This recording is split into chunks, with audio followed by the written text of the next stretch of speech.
Mister آزاد تھوڑے ہندو بنو۔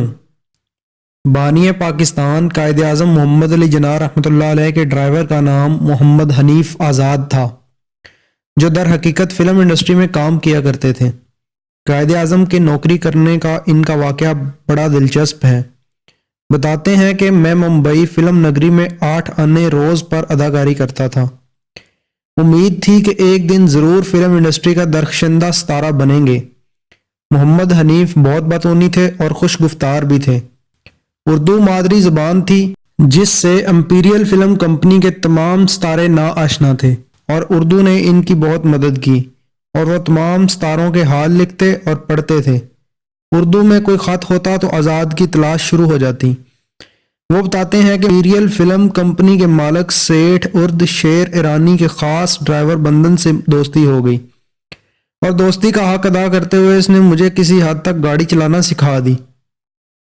قائد اعظم محمد علی جناح مجھے اس وقت بھی بہت عزیز تھے، اور میں ہر وقت ان کی باتیں کیا کرتا۔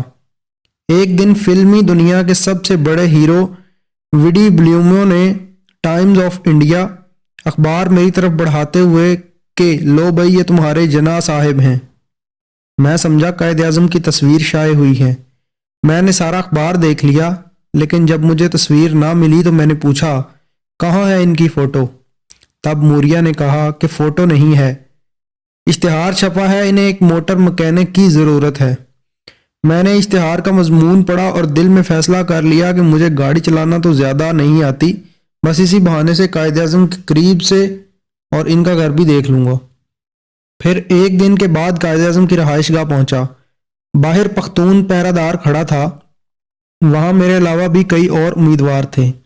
میں بھی ان میں شامل ہو گیا۔ میرا دل صرف اسی خیال سے زور زور سے دھڑک رہا تھا کہ بس اب چند لمحوں میں قائد اعظم کا دیدار ہونے والا ہے۔ قائد اعظم پورچ میں نمودار ہوئے، سب اٹینشن ہو گئے۔ میں ایک طرف سمٹ گیا، ان کے ساتھ فاطمہ جناح اور دوسری طرف مطلوب صاحب تھے۔ جناح صاحب نے اپنی یک چشمی اینک آنکھ پر جمائی اور تمام امیدواروں کو بڑے غور سے دیکھا۔ جب ان کی آنکھ کا رخ میری طرف ہوا تو میں اور زیادہ سمٹ گیا۔ فوراً ان کی آواز بلند ہوئی، مجھے صرف اتنا سنائی دیا، یو! اتنی انگریزی میں جانتا تھا جس کا مطلب تھا تم، مگر وہ میرے ساتھ والا، چنانچہ میں نے اسے کوہنی سے ٹھوکا دیا اور کہا تمہیں بلا رہے ہیں۔ میرے ساتھی نے لکنت بھرے لہجے میں پوچھا صاحب میں؟ قائد اعظم کی آواز پھر بلند ہوئی، نو تم! ان کی پتلی مگر فولاد جیسی سخت انگلی میری طرف تھی۔ میرا تن بدن کانپ اٹھا، جی میں، یس۔ یہ قائد اعظم کے نعرے بلند کرنے والا حلق بالکل سوکھ گیا۔ میں کچھ نہ کہہ سکا، مگر جب انہوں نے اپنے مونوکل آنکھ سے اتار کر آل رائٹ کہا تو میں نے محسوس کیا کہ شاید میں نے کچھ کہا تھا جو انہوں نے سن لیا، یا وہ میری کیفیت بھانپ گئے، اور مجھے مزید اذیت سے بچانے کے لیے انہوں نے آل رائٹ کہہ دیا۔ پلٹ کر انہوں نے اپنے سیکرٹری مطلوب حسین سید کی طرف دیکھا اور ان سے کچھ کہا۔ مطلوب صاحب نے مجھے پکارا اور کہا کہ صاحب نے تمہیں کل 10 بجے یہاں بلایا ہے۔ میں مطلوب صاحب سے یہ سوال نہ کر سکا کہ صاحب نے مجھے کیوں بلایا ہے۔ خیر میں سلیکٹ ہو گیا۔ وہ بتاتے ہیں کہ ایک روز میری والدہ کا خط آیا کہ خرچے کے پیسے بھیجو۔ میں نے چند روپے پہلے ہی مجھے قائد اعظم 200 روپے انعام میں دیے تھے۔ خیر میں نے انہیں ماں کے خط کے بارے میں بتایا تو پوچھنے لگے وہ 200 روپے کیا ہوئے؟ جواب دیا خرچ ہو گئے۔ قائد اعظم یہ سن کر بولے، ویل مسٹر آزاد، تھوڑا ہندو بنو۔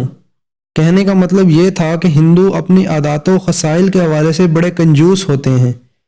قائد اعظم نے بھی اپنے ڈرائیور کو تلقین کی کہ دیکھ بھال کر خرچ کیا کرو۔